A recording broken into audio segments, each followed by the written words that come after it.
I'll take it. I'll take it. Someone will appreciate it. You ever go on, boss? Hey, and I'll give you these flowers for free. Hey, man, ain't no motherfucking bitch, man. Fuck wrong with you, man. What you mean, yo? Idiot, huh? Fuck wrong with you, man. You just destroyed the Think I'm flowers. soft or something? Fucking bitch. This shit, man. Fuck Yo, they're just flowers. Fuck out of here, man. Ain't no bitch. They're just flowers, bro. I promise you, they're just flowers. Man, you soft ass motherfucker. Bet you won't come from behind that glass.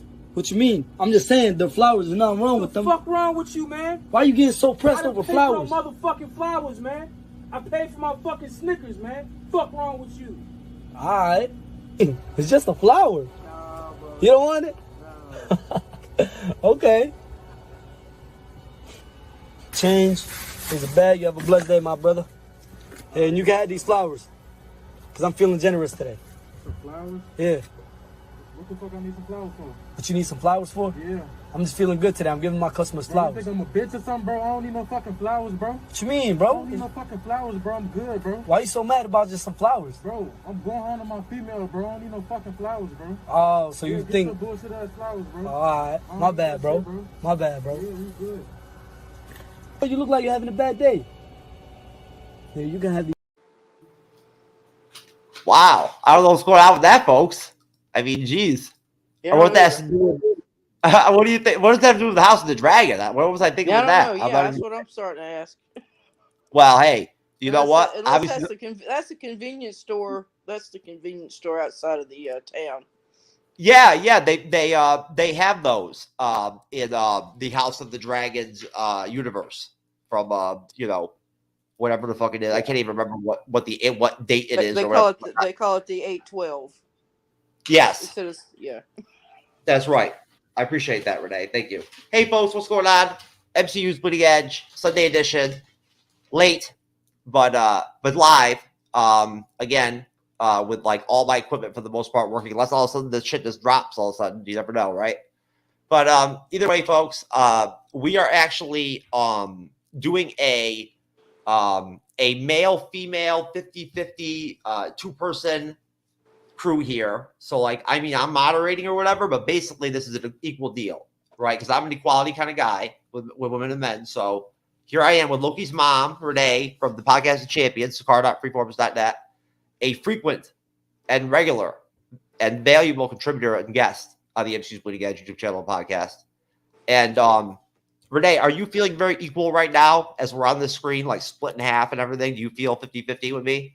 Oh yeah. Well, I mean, I have just like a little circle and a lot of empty space, but that's fine because my presence actually fills in all that empty space. That's true. So actually, it's more than equal. It's more like I'm 70 and you're 30. There you go. You know, and honestly, I'm not sure. For some reason, women still keep telling me I look young. And I'm like, hey, I'm almost 40 years old. What are you talking about? Like, I've got gray hair and everything. Well, it's the lensing. Is it glasses? If you take that screen filter off, you would look like the King Rhaenys or whatever his name is. Oh, really? Oh, Viserys, you mean? Oh, Viserys, man. yeah, King Viserys. Oh, man, Viserys is falling apart. He is, absolutely. You know? He just keeps less and less of him each episode. I don't even know what the hell's wrong with him. I mean, you know what I'm saying? I mean, I'm not even sure. He had leprosy. I don't know what it's supposed to be. That's right. He's rotting away. Yes. Well, you know what? I mean, for a leper, he doesn't look that bad. I mean, when you really think about it. Compared to like Ben-Hur, the lepers in Ben-Hur were fucked up. Oh yeah, they were awful. Perfect. Yeah, you're right. They were awful. They gotta look like that chick. The lepers. You ever seen crap? What is the name of that movie? Steve McQueen and Dustin Hoffman. They're down in the prison down in Devil's Island. Anyway, they escape Devil's Island and they wind up in a leper colony. And I mean, it was like they went from the frying pan to the fire, as it were. But yeah, they're pretty.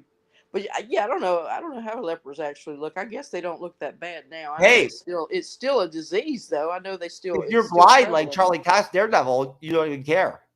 Yeah, no, that's right. It wouldn't matter. Yeah, except when oh, wait a minute, you're missing a hand. There's some toes missing down here. Oh man, I'm telling you, folks. I'm sorry. But anyways, Anyways, we are here to do a episode. We're doing a double header, but I'm gonna be like Cybernetic Shark, my host, and try to keep this shit concise. All right, it's gonna be tight. Yeah, You know, short, I'm not gonna. sweet, short, sweet. Just That's like right. That's right. Even though I'm gonna make this double header shorter than our episode 8 She-Hulk live stream review. I'm going to. That's my goal. You know, since I was late anyway, and I want to respect you know, Ray's time. She's very busy. You know, studying her Tom Hiddleston posters and whatnot, you know, microscopically with a you know, with the what do you call it, a magnifying glass yeah, or whatever. magnifying glass. Yep. um oh, you know what I found out that's really cool today, Renee? I didn't even know that I could do this on my gaming laptop. If I pull up a video, I can 360 it. I can literally take the video and I can go anywhere I want and 360 the whole video and go anywhere with it. Wow. Okay. Yeah, literally. And expand the entire video. It shows everything. Like you see parts of my room that I didn't even know were in the video and shit. Everything is unbelievable. Parts of the chicks. Me. Wow. I'm telling you. Okay. Some of the videos, though. Some of the videos. Okay. Yeah. Some of the videos I'm with like furry type people, you know, and other ones. So okay. you know, that's Guys my with fetish. Beards. Yeah, no, furries. I'm trying to get down with the furries now. You know, I'm trying to understand them. Yeah, bears, guys, hairy guys. Yeah, that's okay. I actually, I'm not even gonna get into it. I know what it's gonna connect into She-Hulk. I had a gay guy complimenting me on like an adult dating site the other day and whatnot and everything, and he said I had a nice dick. Oh wow, okay. And I was like, okay, well, no, he said something else, but like I'm not gonna say it. Okay, What he said. please don't. Yeah, and I was like, well, you know what, man, that's cool and everything. I appreciate it, but like at the end of the day, like what you're proposing would not be going down because, like, you know, Speaking of dragons. Yeah, the concept of straight is real. So either way, as far as dragons go, you know, unfortunately, I cannot. You know, the one I want to talk about with Rhaegar does not come until later. So unfortunately, I can't go ahead and talk about that. But so what the hell, man? A goddamn birth to start off episode 6. I'm like, what the hell's going on right now? What were you thinking, Renee? I was like, are you kidding me? What the hell's going on with this shit? I'm like, this is insane. Yeah, it starts off, you don't really know what it's doing. It's just some moaning or something. You think, well, maybe she's having sex with her guy or whoever again. But then it's like and then oh my gosh, she's grunting the baby out.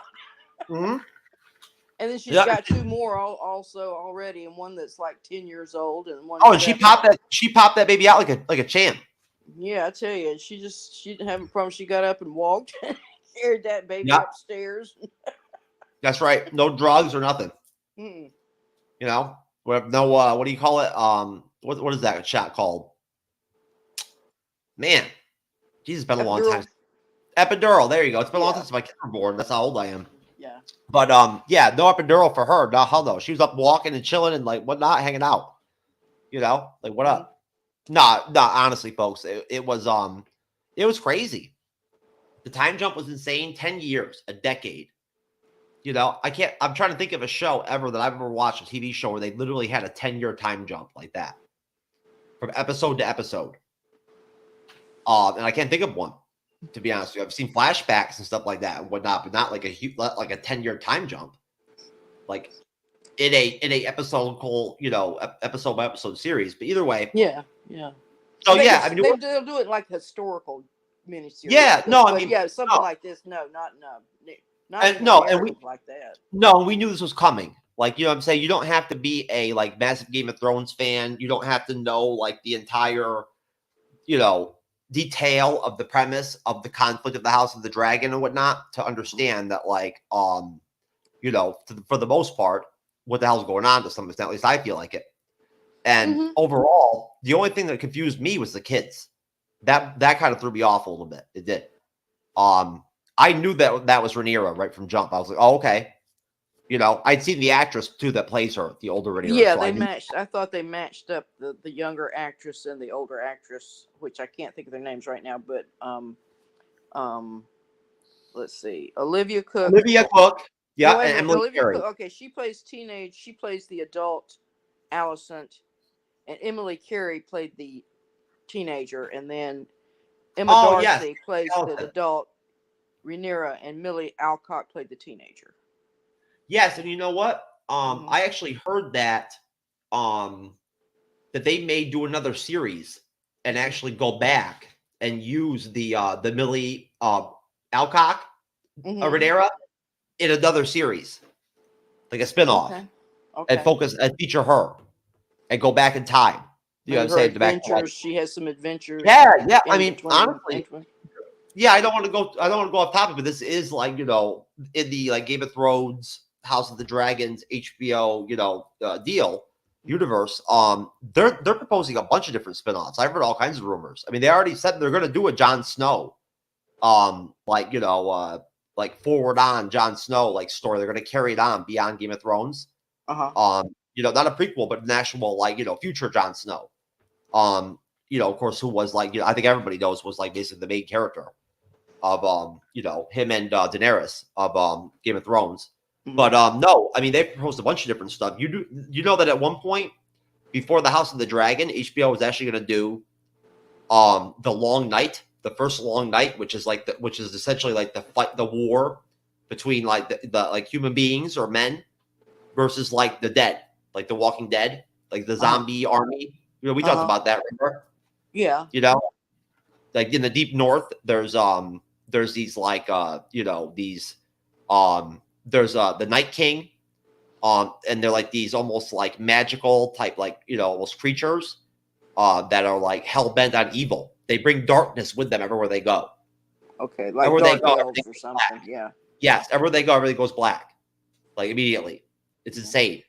Yeah, but either way, they were going to do that as a series. The first Long Night, there was a Long Night episode in the Game of Thrones where there's a major battle versus Mhm. the Army of the Dead. The first Long Night happened 15,000 years before that, and and that's where they built. That's why they built the massive wall in the Seven Kingdoms, that's in the Game of Thrones. That's like 500 feet high or something like that and whatnot, and it's constructed, by ice and like So you mean trees. they've been around for 15,000 years and they hadn't figured Yes, out how to even do longer than that. anything beyond ride dragons? Hmm. I Well, think they would have done a little technology improvement. George R.R. Martin is a hell of a storyteller. Mm-hmm. I'm telling you, Renee, he is. I mean, he I'm really sure. Oh yeah, I'm sure. he weaves an interesting web Yeah. in terms of character development and evolution and whatnot and everything and whatnot, and like how he really gets into their psyches and whatnot, especially in the books. But either way, so no, Rhaenyra, I was very confused. I really was by the whole thing. Like the birth, it didn't startle me, but it really was kind of shocking to me just because it was kind of brutal. Mm-hmm. Like right in your face. And then for like her rushing and like everything and whatnot and being told that the queen wants the baby or whatever, that threw me off. I was like, what the fuck? What does that mean? Like, that's her baby. Like, I didn't know that I didn't know if the queen was going to kill it. I forgot the story, like, sort of, you know what I mean? Like, how I mean, that was you're right, because you don't know what the motive is for the queen. We haven't. No. We've missed 10 years, so we don't know where they're at in the story. No, And, I was bewildered by it. Yeah, but then I really had no clue. when she comes back, she has her little audience with the queen or whatever, and her dad and her daughter-in-law, who's about half gone. He's half dead himself, and then she comes back, and then we see that it's she's got 2 other kids, and obviously they are not her husband's children. No, they're not. I think that's pretty obvious. And then we're introduced right off the bat to her paramour, I guess that's Yes. that replaced Sir Cole. Yes, Corliss's son. Who is, of course, how do you pronounce his name? How do you pronounce his name? I forget. Is it Leonis? Who you're referring to? How do you pronounce it? Oh, it's Lenore Valerian. Yes, Lenore. Yeah, who I actually like, honestly. Yeah, he was a pretty decent guy. I mean, he was stuck by her, and he always, he kept up the front, and He didn't object to whatever she did, and she didn't object to whatever he did. And the father of the children, he's Sir Harold Westerling. Oh, I thought it was Kristen Cole. He was the first. No, he was the. They broke off right after that. Right after their. Oh. So apparently she. Yeah, that's what I was thinking. Well, maybe the one. Well, maybe the oldest kid was his or is his. I don't know, but obviously, the point being, she's been having babies with other men, and everybody's keeping up a front that these are really her king consort's children, which they are not. Well, thank you for pointing that out to me. See, I did not even realize that. I honestly didn't. I thought that Kristen Cole had just maybe fathered all the children. No, that was Sir Harold. Sir Harold that did that. Oh, okay. Okay. He's okay, Sir Kristen. He's gone over to the Queen. He's with Allison. Yeah, he's with Allison now. Yes, he is. Because he was gonna commit suicide. Gut himself, and then she stops him right at the last minute. Yes, and basically, essentially, before we actually see Allison and Kristen Cole walk together and actually kind of talk, and like you almost kind of like can feel the conspiracy elements building right there between them and their dynamic, and their faces, like their expressions, how stark they are and how grim. After a birth, right? But before that. Again, I was like really not thrown off, but just like kind of like, what the hell's going on when Rhaenyra, again, she walks like this long ass distance, like 50,000 miles, right? To bring the baby to Viserys, like dropping blood from like afterbirth and whatnot. And like Viserys, picks up the child like it's his. Did you get that vibe? Yeah, I mean he's he's lost. I mean he's just half gone. His brain's about half gone at this point. And he probably knows it. He understands what's deep down. He knows those aren't the king consort's or the prince consort's sons, but he doesn't want to admit the truth, so. Is he being a grandfather? Is it like a grandfatherly thing? Yeah, he's being a loving grandfather. He loves his, I mean, despite his ruthlessness, you can tell he loves his family. He loves his daughter. In his own way, he loves Allison. He loves his children. He loves his two sons. He loves his. I guess he has a daughter too. She's kind of like a little weird, off the wall. We don't see too much of her, but. Yeah, it's just that dynamic, and then comes the shocker that we find out about Damien, that he's gotten married and he's got a family and his wife's pregnant, and that's another big shocker. It is, and essentially, before we get to that, I really thought it was interesting, and I want to highlight that walk between Allison and Allison's reaction to the birth. Like at first she kind of, I guess, almost was like acting, like being excited, and then afterwards, as soon as she walks away from the whole thing, as Viserys is like enthralled, you see like essentially this dynamic with Kristen Cole and Allison that I think is really powerful, and will probably really tie in down the road, right? In terms of like their relationship, their shared hatred or whatever, or disgust that they have. Right. They both have come down. Oh yes. Rhaenyra. I don't know if it's hate or disgust or disgust, hatred, revenge, just all kinds of, whatever. Well, with Allison, all the usual. With Allison, I feel like her motivations for disliking Rhaenyra are not coming from a place of like wanting the throne at that point. it's more like, how can you disrespect House Targaryen like this? Mhm. You know, and like have these Right, bastard right. children and shit. You know what I'm saying? Mm-hmm.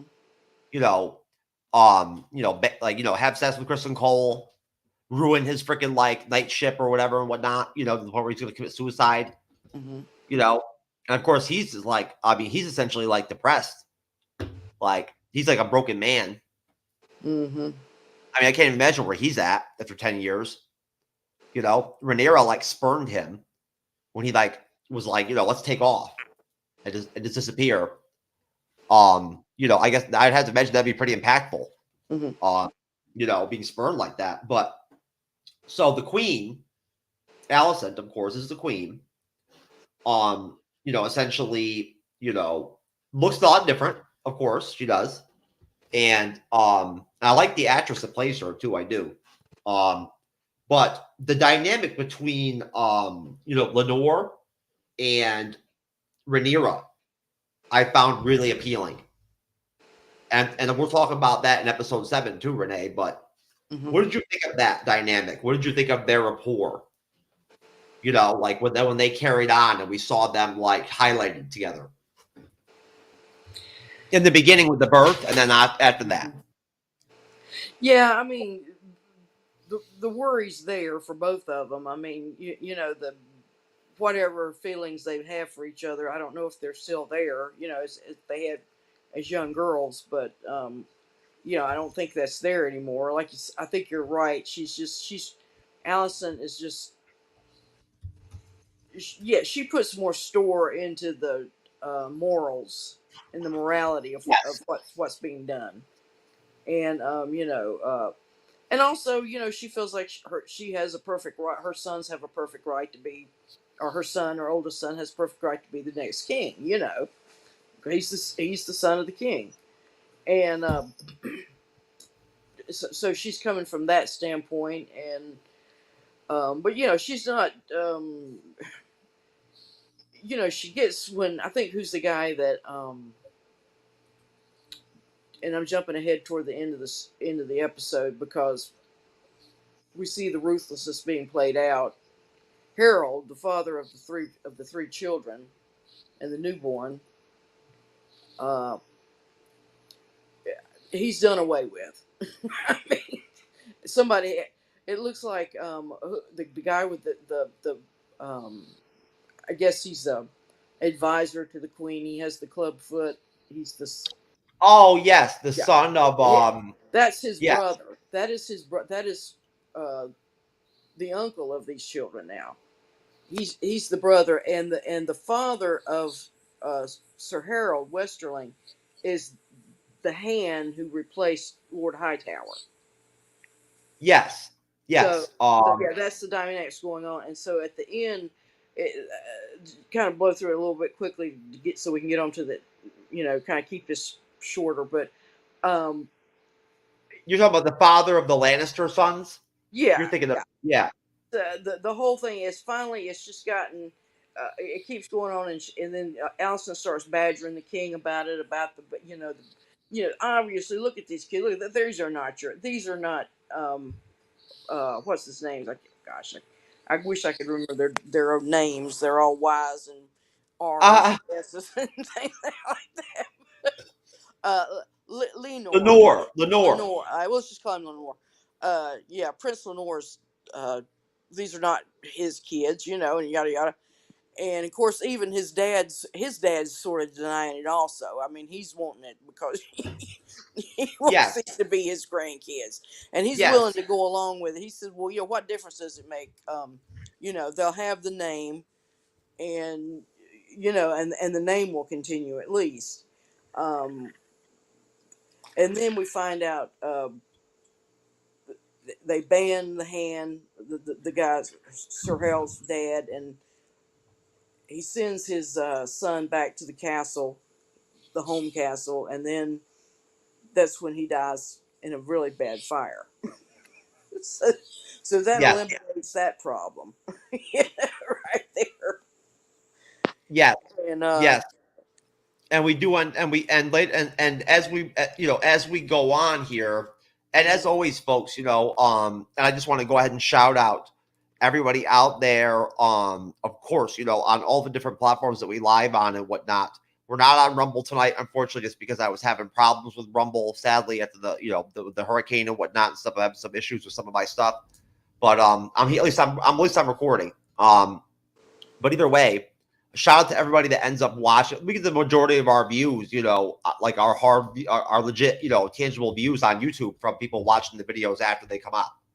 Like that is like literally where like 75-80% of our audience like comes from, is like the recurring, video watching afterwards and whatnot and everything. We appreciate all of you out there that do watch and listen and whatnot. Our watch times are really great on YouTube, and I'm always really humbled by that. They're very high. If anytime you can pull down a 27-minute average on these kind of shows, you're doing pretty well. With the attention span people have these days. But no, you're right, Renee, when you span this out, especially with the fact that we're talking about 2 episodes here, right? Which I have no problem kind of connecting and almost like rubbing off of in a way. Mm-hmm. I don't mind that at all. I don't think there's anything wrong with it. I mean, this whole series is so connected, not in like a Marvel way, right?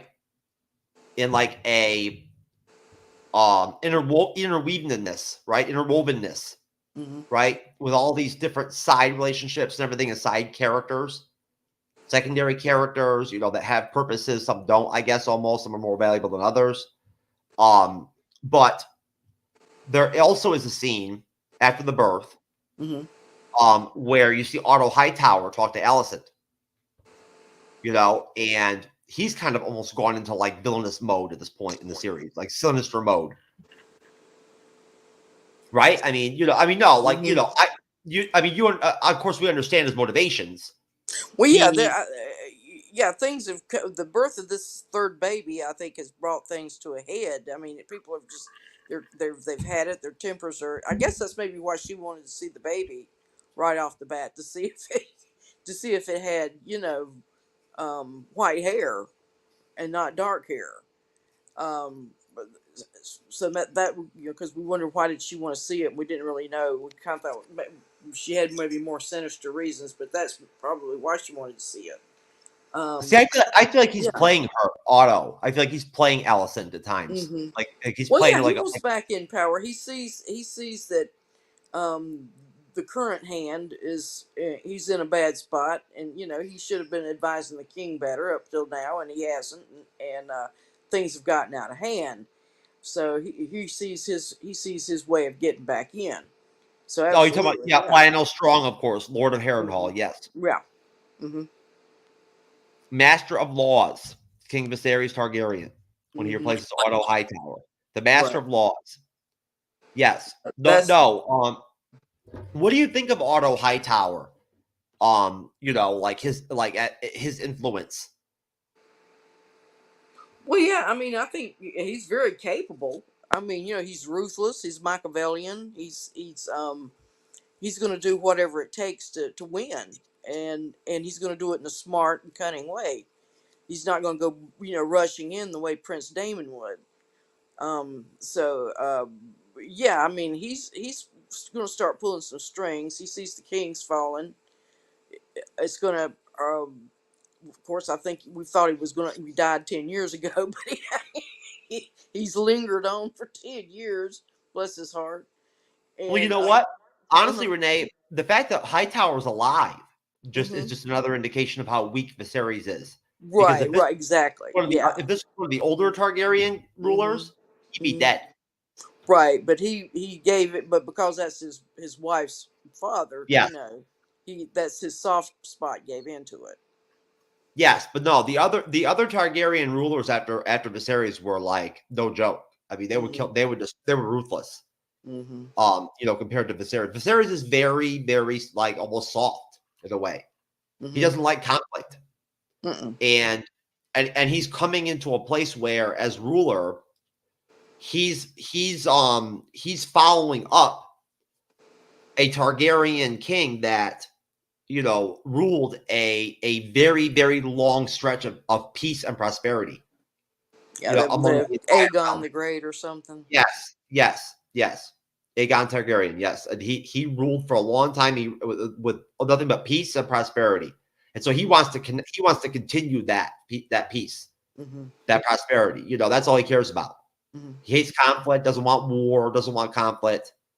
And at the same time, though, I feel like, well, you know, and again, let me stick with episode 6. I don't want to get too far off track. So essentially, as far as you know, oh well, you know, again, the dragon pits. Oh wait, is that episode 6? Yeah, the dragon pits. Yeah, when the kids go down to the dragon lair. Yes. With Amon. There you go. The kids. Now they were a little bit of a struggle with me. They were, you know, to try to figure out who the hell they all were. But basically, the dragon pits were really interesting. I like that, and I'm glad that they finally got into that and whatnot and everything and flushed that out.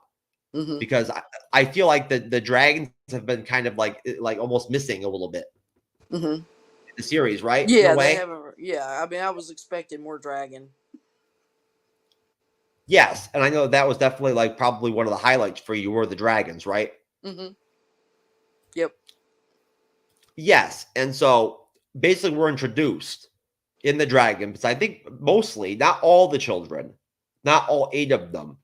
But we do see, I think the Targaryens and the other ones, the Corlys's family. What are they called? The geez, why am I struggling with this? These names, man, I'm telling you. Oh, okay, there we go. I'm telling you, folks. What the hell is it? What is Corlys's last name?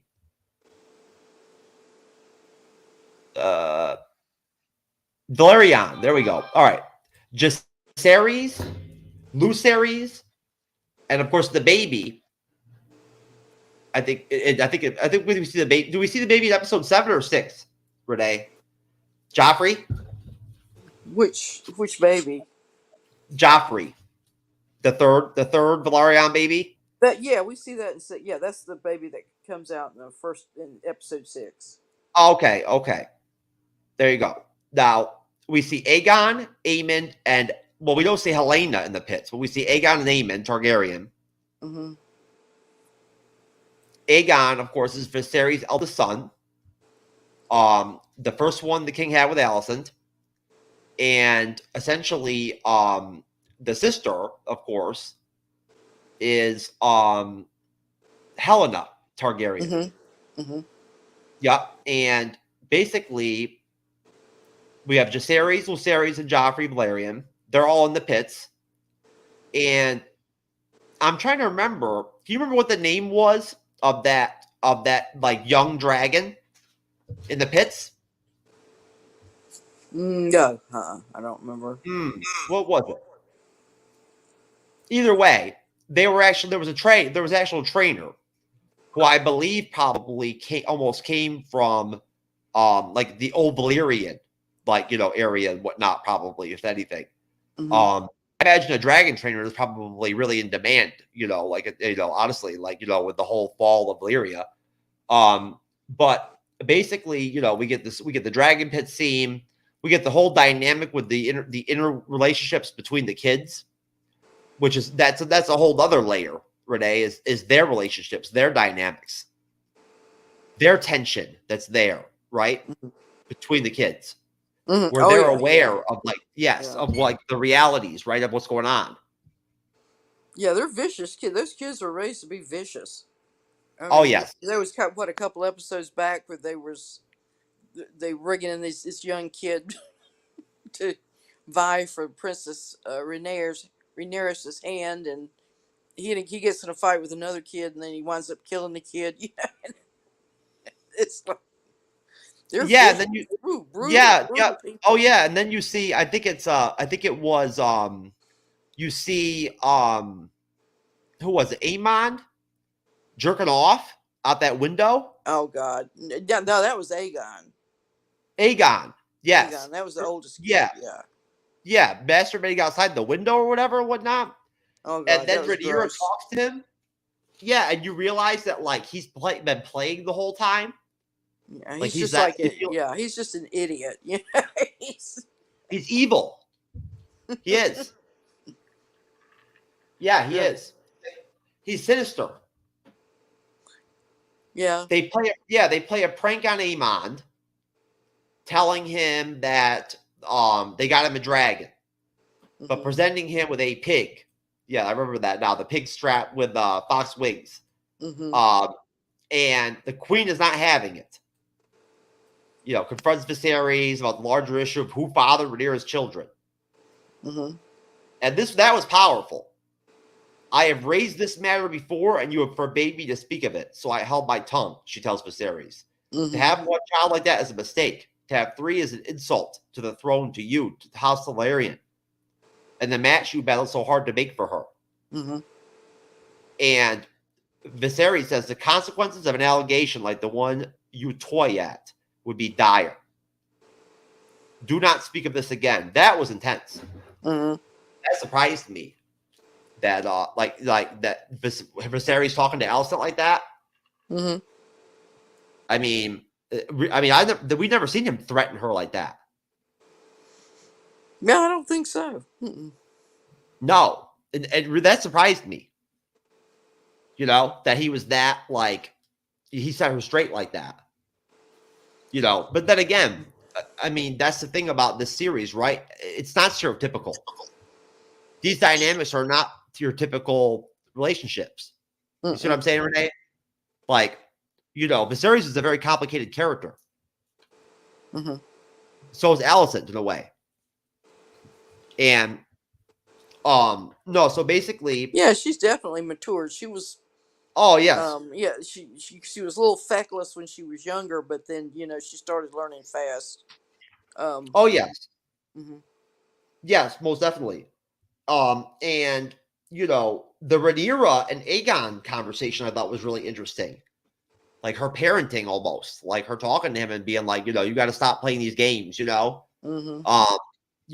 and she's aware of who he is.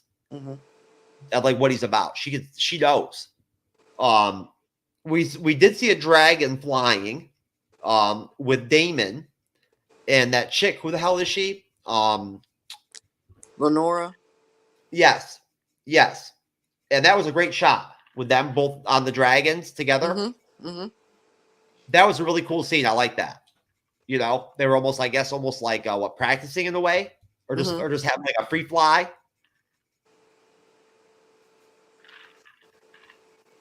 I mean, imagine you probably have to exercise a dragon, right? Oh yeah, you have to take them out. Yeah. Give them a shakedown every day. I wonder how big their shits are.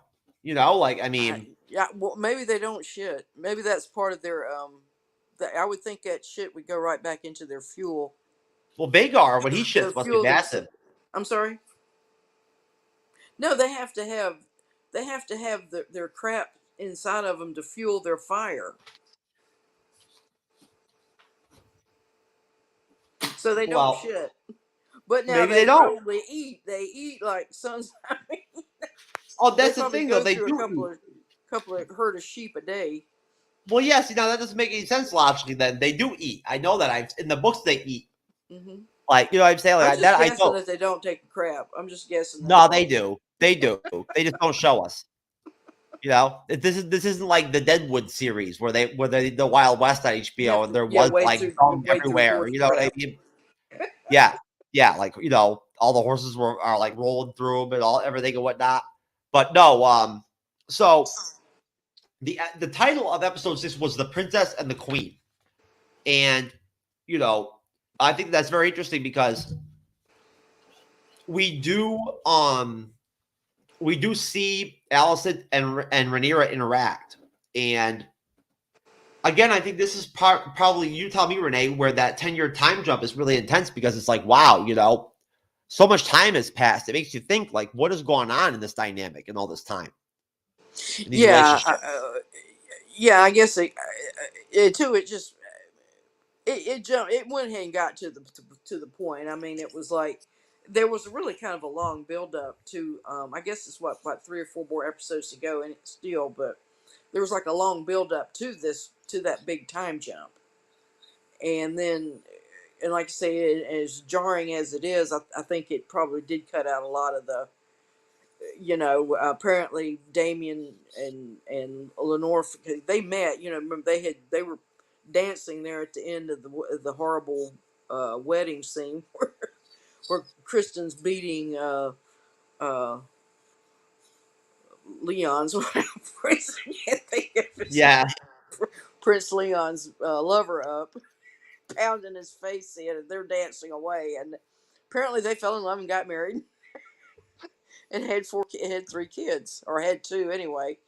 Um, yeah, because I thought that was probably as equally jarring because we didn't know what was going to happen with Damien.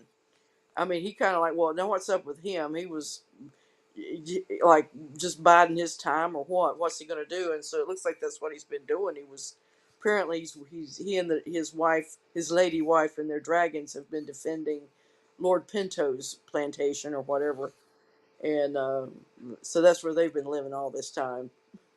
And probably looks like they've been relaxing, and he looks like he's been not doing too bad, too shabby. Renee, your audio is really garbled. Do you want to drop off or we can come back on? Okay, yeah. How about now? Yeah, I'll play I'll play a trailer. Okay, all right. I'll jump back on.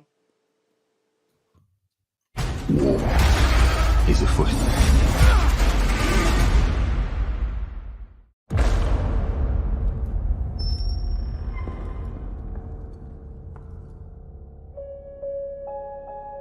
The dream. It was clearer than a memory. And I heard the sound of thundering hooves, splintering shields and ringing swords. And I placed my heir upon the Iron Throne. And all the dragons roared as one. I consider the matter urgent. That of your succession. Who else would have a claim? The firstborn child. Rhaenyra. No queen has ever sat the Iron Throne. The king has an heir, Daemon Targaryen. I will not be made to choose between my brother and my daughter.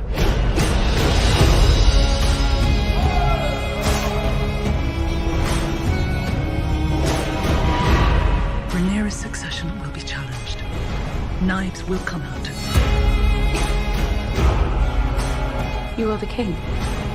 Your duty is to take a new wife. I have decided to name a new heir. I'm your heir. War is afoot. Do you think the realm will ever accept me as their queen? A woman would not inherit the Iron Throne, because that is the order of things. When I'm queen, I will create a new order. Your family has dragons. They are a power men should never have trifled with.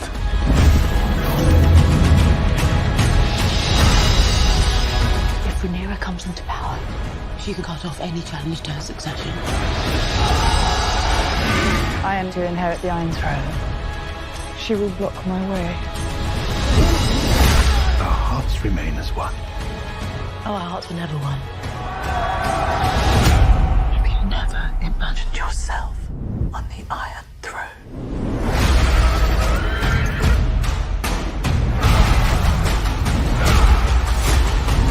Where is duty? Where is sacrifice? Now they see you as you are.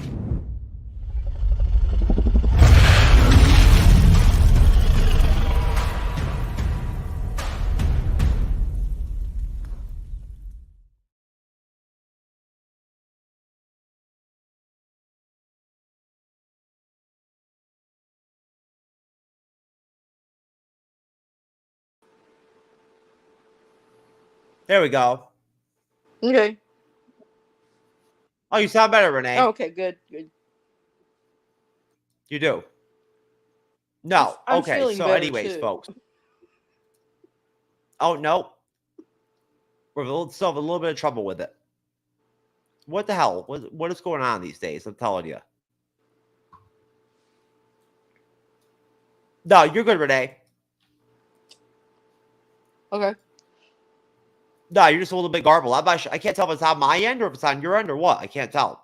I think it may. Yeah, I'm not sure. I'm not doing anything any different than I normally do. So Yeah, I think it may be it's got to probably on my end. Maybe. Yeah, folks, I apologize if we have any technical difficulties on this one. It's just like the She-Hulk review we had the other day.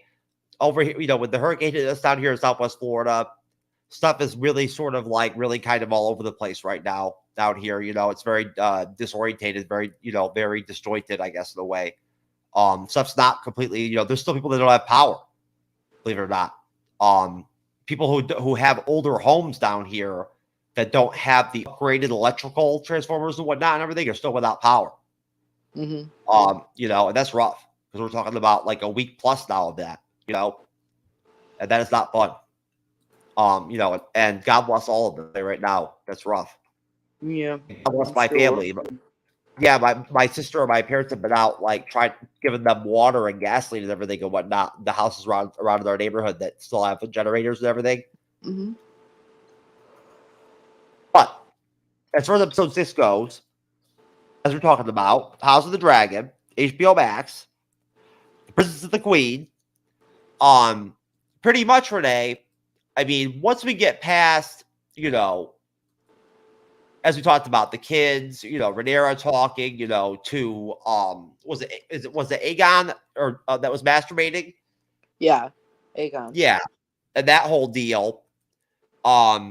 Essentially, we see again the dynamic, between Alicent and Kristen Cole, and essentially Viserys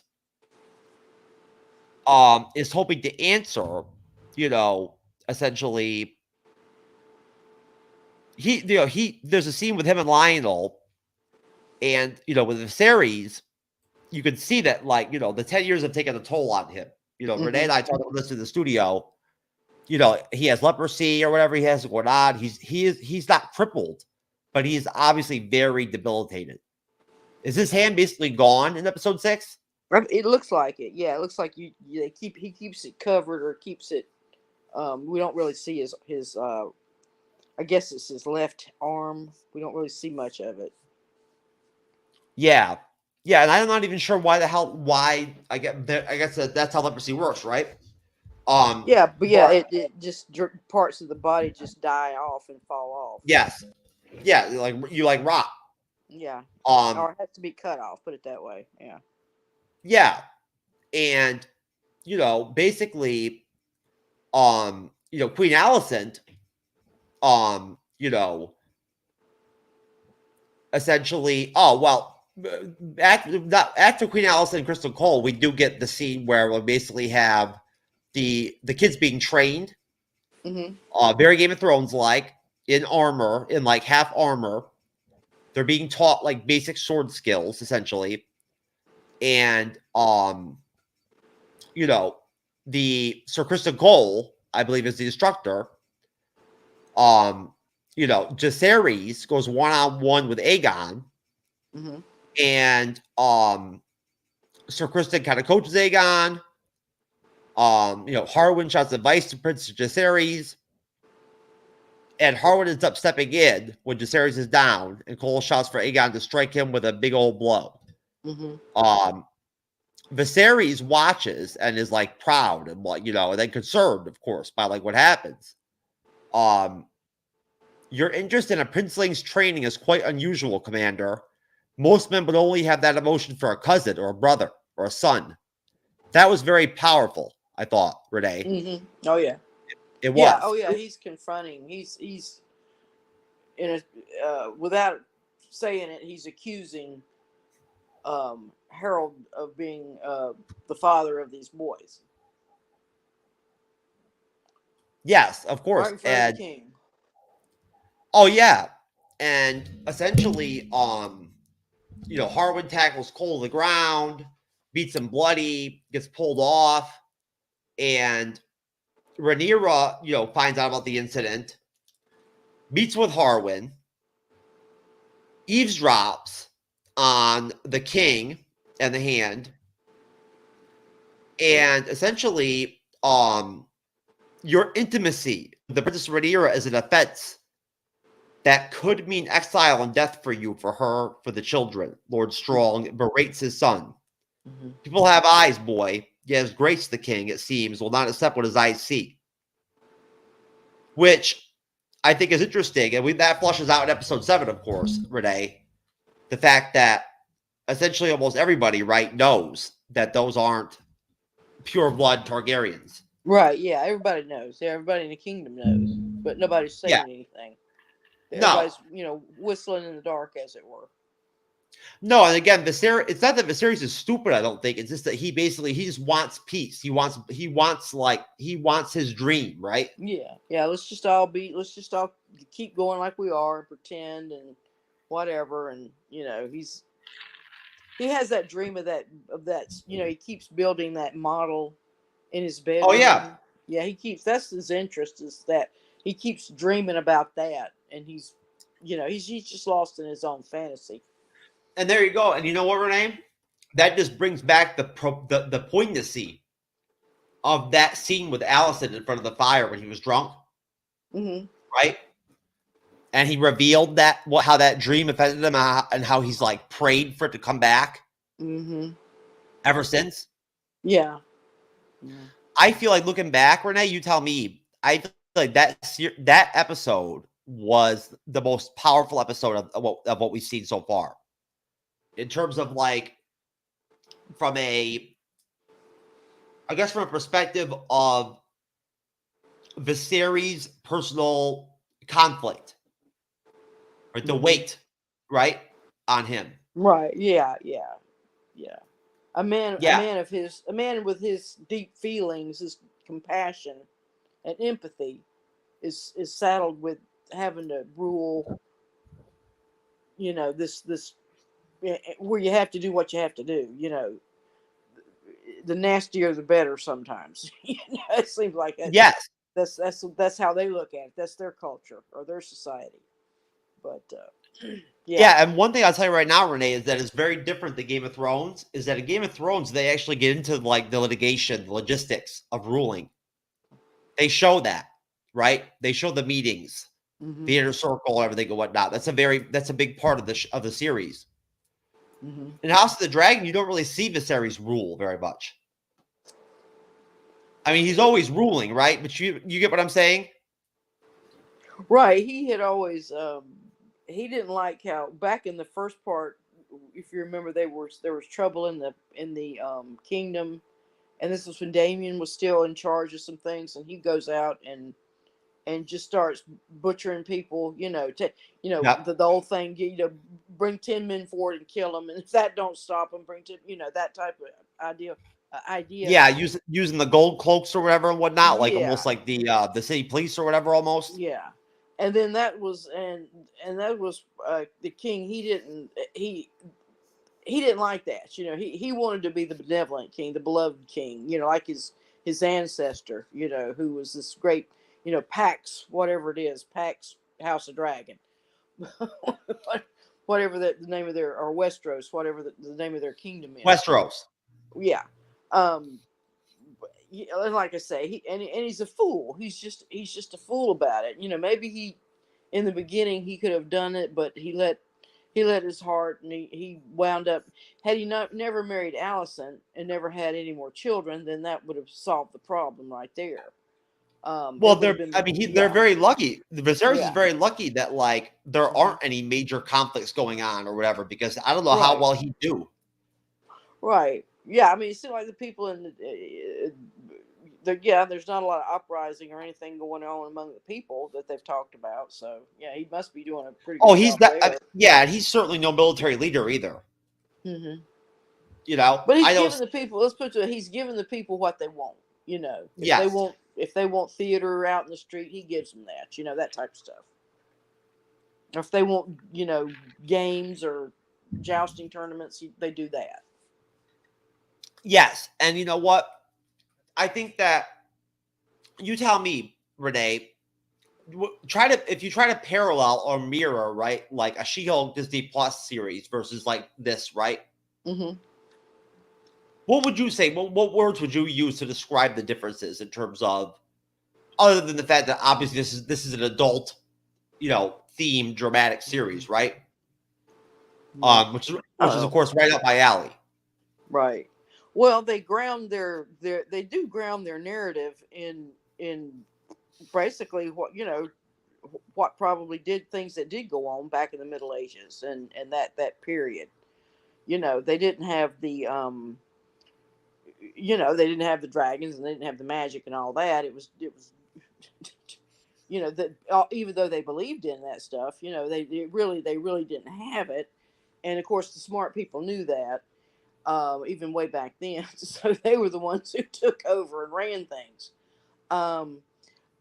Yeah, I think that would probably be just the grounding in that it is grounded in some sort of logical reality of how things operated, how politics go, and these family dynamics and kingdoms and vying for power and it's sort of like, well, I think it's been already said this was based somewhat on the War of the Roses in English history, which was the House of Lancaster and the House of York, which each house thought that they should be the king, the king of England. They should have the throne, and so they fought these wars, and they would trade out the one would be it for a while, and then a York son would be there, and then finally they had one of the Henrys. I think it was Henry's father, or maybe his grandfather, but they finally get everything consolidated and get it, and it becomes the Tudor. Then it becomes the House of Tudor. So that goes forward to King Henry VIII, and then of course Queen Elizabeth, who was probably the greatest monarch of English history. I don't think anyone would argue with that. At least of the latter period. So yeah, it's grounded in history. When you get over into Marvel, you're looking at crazy wild things that they'll just sometimes just snatch out of the air. Aliens from for who knew it, for 10,000 years we had this giant alien living inside the earth that's getting ready to pop out. It's scenarios like that, which totally ridiculous, but we buy it for what it is. It's a comic book type story, so we get that. So yeah, that would probably be the thing that we'd say, that House of the Dragon is not comic book. It's definitely novelized type narrative. So anyway. No, but it is. Does that answer your question? It does. It does. No, I wasn't trying to trip you up or give you I wasn't trying to give you an unanswerable quandary or something like that, right? There's nothing I can't answer. I know that, but I mean, I do find it interesting. Like, you know how I feel. I like comparing different things. I enjoy it. Oh yeah, no problem. Oh yeah. And I'll tell you, I don't know about you, Renee, but I want to put it out there, folks, that when I first introduced Renee to this concept of watching the House of the Dragon, what was your response, Renee? Oh, I wasn't really interested in it. Yeah, that's right. So I told you there were dragons in it. Yeah, and so okay, I'll watch dragons. That's and I make no bones I don't hide this. I'm definitely a spaceship person. I want to see spaceships as often as possible. And I said, well, yeah, it's the Middle Ages. Yeah, I don't really like the Middle Ages. That was not my favorite historical period. Dragons, I don't know. Maybe. Well, they fly and they breathe fire. So yeah, I'll watch. Close enough. Well, close enough to a spaceship. Oh no, most definitely. And I'll tell you, honestly, I think that again, let me stick on course. Episode 6, the Step Zones, again, are an issue. Rhaenyra, of course, and Lanier, we see again later on in episode 6, drunk. Lanier comes in, kind of stumbles into the chamber, and there's war afoot in the Step Zones again. Why the Step Zones are like such a big pivotal, war spot and everything, I don't. Well, I guess it's probably their geographical location from a standpoint of trade. Right, the pirates and whatnot raid. Yes. And essentially, you got to give Lenore credit. He may be, a homosexual, but he's all about killing people in war and shit. He loves it. He's down to fight. So, he's a very different kind of gay guy than like I met. I can tell you that right now. Okay. Nah, he's interesting, like he's a warrior. Nah, I'm joking. I've known gay guys in New York that were cops and firefighters and everything you could possibly imagine. And that were like huge guys. Like I would want to fight, to be honest with you. But no, Lenore is like, he has goodness in him. He does. He cares about his family and his house. He does. And basically, Rhaenyra sort of, I guess sets him straight in a way. And, in terms of, the stepstone situation, and him being like kind of almost like, war happy or whatever, or bloodlusting. And, at the meantime, Daemon, of course, has been fathering Valyrian children as well. He wed Laena Valyrian, who we saw get killed already in episode 5. The pair had 2 girls together. Laena, let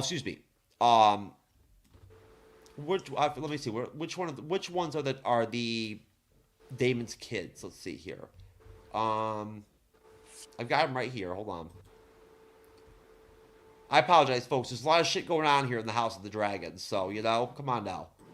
A lot of things going on. A lot of characters. Oh, here we go. So, the Daemon's children, which, of course, are the darker skinned kids, which I guess isn't surprising, are, let's see. What the hell? I wrote them down, Renee. What the hell happened? Dodge, come on now. Did you take my freaking notes?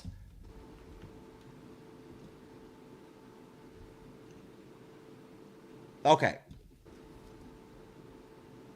All right. Well, you know what? I cannot. Unfortunately, I don't have the 2 kids' names, but I'll find them. In the meantime, back as far as the stepstones go, Daemon, we see in the early in the episode with his family in Pentos, and essentially, says that his dragons will stay in Pentos. The Triarchy, who Daemon already fought, we already saw earlier in the series, are stirring up trouble again. And, essentially Daemon and his dragons expelled him. And essentially, Daemon mulls whether to fight the Triarchy. The King's Council is kind of, weighing the issue. And you can tell that, like, the council has become almost, like, split in a way. Not split, but, like, there's a lot of division there. And you tell me, Renee, what did you think of the fact that we had this 10-year gap, this 10-year jump to where we have these adult versions of Alicent and Rhaenyra now? Talking to each other and, like, their relationship and whatnot at this point, right? What did you think? What did you think of that dynamic and the fact that they are as powerful as they are? Well, yeah, I think kind of. Yeah, I'm getting a bad echo here. Oh, you're getting really bad echo?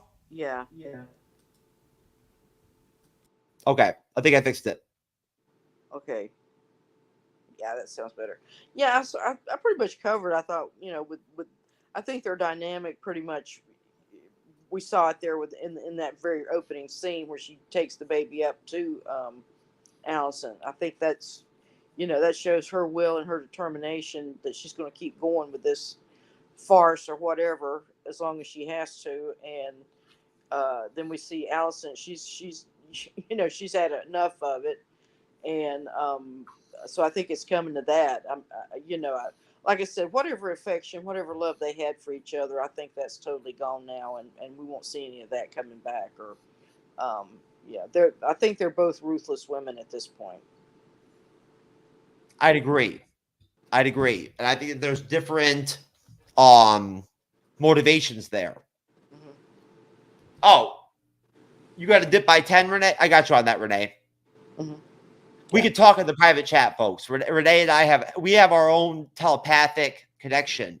Yeah. You know, where we could actually link our minds during our live streams. Me and Renee, actually, believe it or not. You know, we learned it in the Multiverse of Madness, of course, with Doctor Strange. But either way, no. So I find it very interesting. I think that it's I think it's interesting seeing their influence on the council in a way, almost. I did personally. But again, finishing off episode 6, basically wrapping it up. In terms of, Rhaenyra and, Daemon mulling, fighting the Triarchy. Essentially, Rhaenyra kind of has a proposition and sort of, suggested her son Jacaerys and Alice's daughter Helena be wed. Mm-hmm. That way the two families can unite and rule the 7 kingdoms together. Mm-hmm. King Viserys, of course, loves that, right? Well, which doesn't surprise you, right, Renee? Mm-hmm. He's all right. about Oh yeah. Oh yeah. He's totally. That's what he thinks is going to be the solution to it, and even even the other grandfather, he's willing to go along with it. He seems, even though he knows he knows they're not his grandkids, he's willing to go along with it because if that keeps the peace, then that keeps his name alive. Because he feels like he's not going to get that with his son at this point. So no, we see Lionel Strong come in, and kind of like almost counsel Viserys when he's like really pissed off or frustrated. Mm-hmm. And basically, he resigns at the hand of the king. And, based off Harwin's outburst. And basically, Lord Strong says a shadow is being cast over his house. Mm-hmm. And that is damaging both his reputation and that of his house. Viserys demands he name the shadow. And Queen Alicent jumps in, sort of like daring him as well or challenging him as well, but Harwin won't say anything. Mm-hmm. So the king doesn't accept the resignation and declines it. And does allow Lord Strong to take his son back to Harrenhal. Mm-hmm. And basically from there, we keep on rolling down to episode 6. And we end up with essentially, we deal with basically, some stuff going on with Lionel, the queen getting advice from Clubfoot, Larry Strong, who, like in episode 5, comforted Alicent in the Godswood, if you remember back then. Mm-hmm. And basically, Daemon decides overall to basically, we see Lady Targaryen giving birth to Daemon's 3rd child at the end of the episode. And things aren't going very well. The that doctor, but I believe they're what are they called? What do they call the those Meisters or something like that? Yes, the Maesters. Yes, the Maesters tell Daemon the same choice that Viserys got in episode 1. Save the baby, but you have to sacrifice the mother. Daemon refuses. The baby's lost. But that doesn't save Laena. And, ashamed at being unable to bear Daemon a boy, she prostrates herself in front of her dragon and yells Dracarys, which we already talked about earlier. Renee mentioned that, I think. Right, Renee? Well, I don't know if it's so much that is that they can't get the baby out. So she's gonna die with that baby up inside her, and it's gonna be an agonizing, very pain. It's already agonizing enough, but it's gonna get worse. So perhaps in addition to her shame, she's gonna die anyway. So she's gonna go out her way. So I thought it was very brave of her to go out and do that. Yes, I think that it really I think it really. It's a very like realistic type of attitude or disposition to have like the loss of a child like that in a situation like that, in a royalty situation, right? Where blood and family are everything, you know, and you have these house type situations and whatnot and everything. To sort of, I guess, in a way, connect things to like the Shield episode 8. These were the pressures that women felt back then, internally, right? The struggles they had. Yeah, their only job, particularly these women, their only job was to have a baby. Yes. You know. Yes, which back then, of course, which they've already showed, could just kill you. Right. Back then. Yeah, and that was probably back in the Middle Ages, probably one in I don't know, probably most women would die in childbirth at some point. You know, that would be, they would have, so that maybe they'd have, as they got older and, you know, they just couldn't take it, you know, unless they had a husband or you know, they lost their husband, had died, or, you know, they had a husband who understood, you know, they would just keep having babies till they died. Yeah, it was pretty rough back then. Yeah. And the babies didn't live. Most of the babies didn't live. I mean, they died. They died in infancy. They died, you know, throughout their young part of their childhood. You know, if they made it into adulthood, you were lucky. Oh yeah, no, you're right. You're right. The children did die, and that's another thing that actually, you know, again, tying things into the Game of Thrones. In the Dark Ages of this, like the kingdom, when the first long night happened, right, with the dead, you know, the living dead or whatever, and these the Night King and his, you know, his people and whatnot and everything, whatever the hell they are, almost like demon spawn or whatever. Basically, they don't just bring the darkness, they bring cold. So the north like froze. You know what I mean? Like, you know, they froze out like because of the, you know, the zombies, like because of like the long night. And it was so bad for the Seven Kingdoms that mothers were killing their own children because they couldn't feed them. Right, yeah. You know? Yeah. And I mean, like, that's what happens. You know, you either watch the baby starve to death or you go ahead and put it out of its misery. You know, there you go. That's the Sophie's choice. What they call is Sophie's choice. Yeah, and you know, in a way, if you think about it, no, Renee, what mother has to imagine what mother would have to, what she has to go through to make that choice. Oh yes. Oh yeah, but at the same time, though, dying from starvation is rough. That's a hard death. You know, it really is. You know, I couldn't even imagine it, but no. So, you know, basically, again, episode 6. You know, Harwin strong. You know, takes his leave. And basically, you know, we close out the episode with essentially, you know, Rhaenyra, you know, finding Leonor, who's like sword fighting in the courtyard with his lover, Corey, and telling him that we're done in the capital. We're finished here. They're flying to Dragonstone. We should have left years ago. And, you know, Leonor's alarmed, and he's not very happy. And Rhaenyra tells him to bring his little bitch. She says, we'll need every sword we can get. So basically, that basically is the episode. That's episode 6. And from that point, you tell me, Renee, what did you think? What were your thoughts when you got done watching that full episode? Were you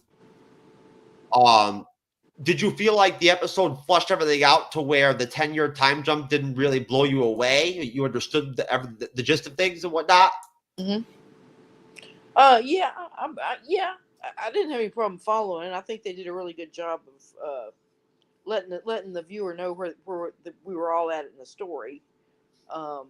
So that it wasn't too jarring. I mean, it was shocking to, you know, the changes, but then it was quickly explained. You know, with Daemon, it was we see him here at a banquet table, and Lord Pinto is praising him and offering him all these gifts. So we see that, and then of course we see the children around him and his beautiful wife and everything, and they're flying dragons. So, like I said, it looks like he hasn't had too bad of a 10-year sprint there. Whereas I think it's been quite different for Rhaenyra. She's had to spin a lot of plates where she's at. Whereas, despite his ignoble rumor that he murdered his own wife, he looks like he's sort of made out pretty good. But of course, at the end, he loses her. So whatever, if he did love her or whatever affection, he may have had for her, now he's having to deal with that. So not much of a just desserts, but a little bit. No, I would agree with you.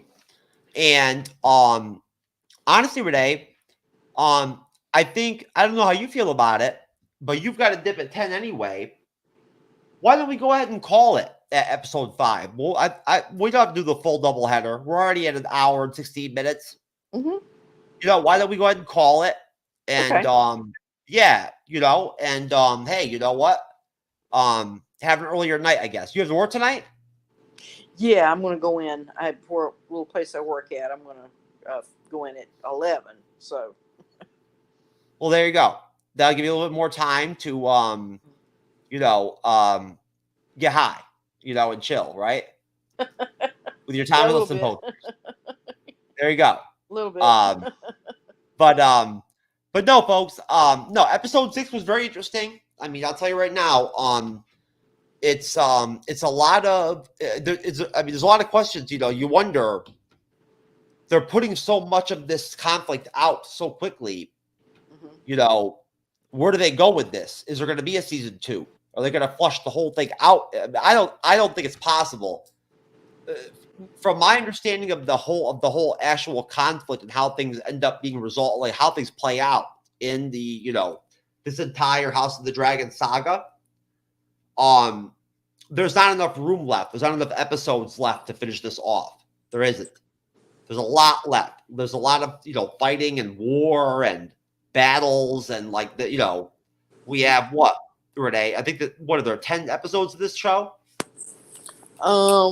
I think there's. It looks like there's 3 more episodes left. So there are 10. Yes, there's 10 episodes. Yeah, there'll be one on tonight. Well, it's probably already started now, and then there's. Yeah, it is. Yes, you're right. And so there's no way. There's way too much conspiracy and whatnot and everything. They haven't gone far enough into the entire conflict for there to actually not be a season 2. But at the same time, though, like Renee, honestly, like I said, I think that HBO honestly may be going in a direction where they almost want to not do like an MCU deal. They don't want to have like an interconnected deal. Mm-hmm. They want to do like spinoffs off Game of Thrones on like a massive scale almost.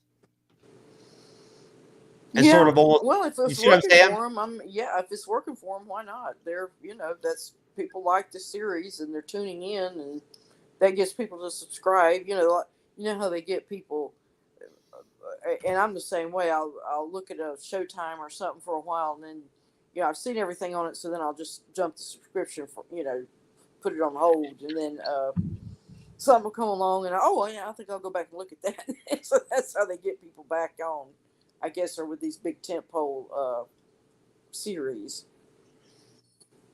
Oh yeah, and that's where I'm at with Paramount Plus. There's nothing on Paramount Plus that I want to watch right now, so I'm like, I'm on a pause. But no, you probably, if anything, I think that we'll probably end up doing episode 7. Probably next Sunday. We'll just stay behind, or we'll see, Renee. We'll talk about it. Go ahead.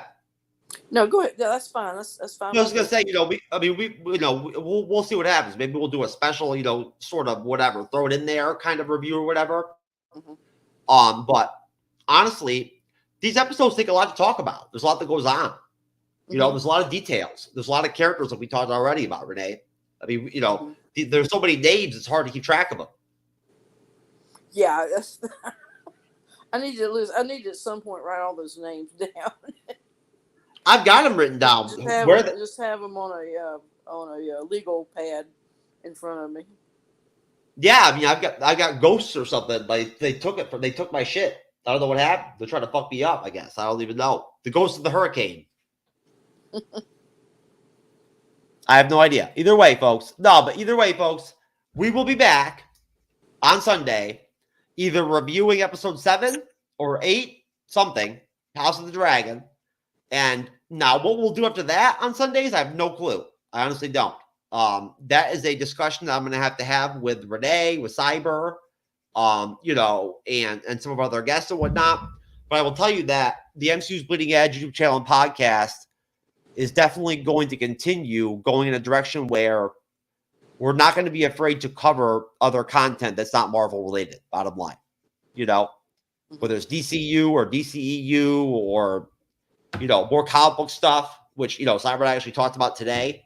Because of course we're going to keep on doing Marvel without question. But we want to cover stuff like the House of the Dragon. I do anyway. I like this stuff. I do.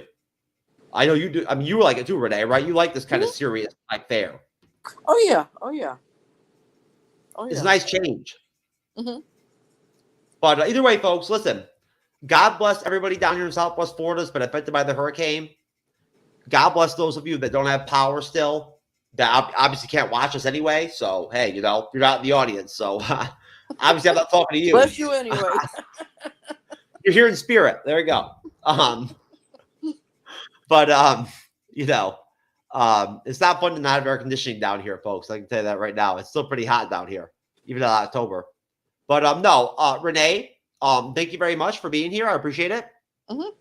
Also, what's going on in the Podcast of Champions? What is the podcast? I guess the Podcast of Champions they're already doing the Star Wars. What's it called? Andor. They're already doing Andor, right? Yes, they're doing it, but I'm not participating on that particular podcast. So, I'm doing She-Hulk with them also over there. Well, the Mandalorian's coming out probably soon too, right? Yeah, I guess. Yeah, I'm not sure. I haven't really looked. I haven't either. That's actually something good to look up real quick. Oh, but either way, we do have, of course, Renee. You're going to come on the finale of She-Hulk, right? That's next week, right? Yes, on Friday. Or this Friday. This Friday coming up. Friday, absolutely. Yeah, I'll be there. May 26th, 2022. Okay, that's Mandalorian. Yes. Okay.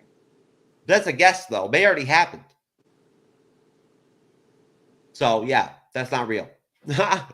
Anyways, no. So you'll see us, folks, on Friday night. We'll have the She-Hulk finale. No Daredevil, unfortunately.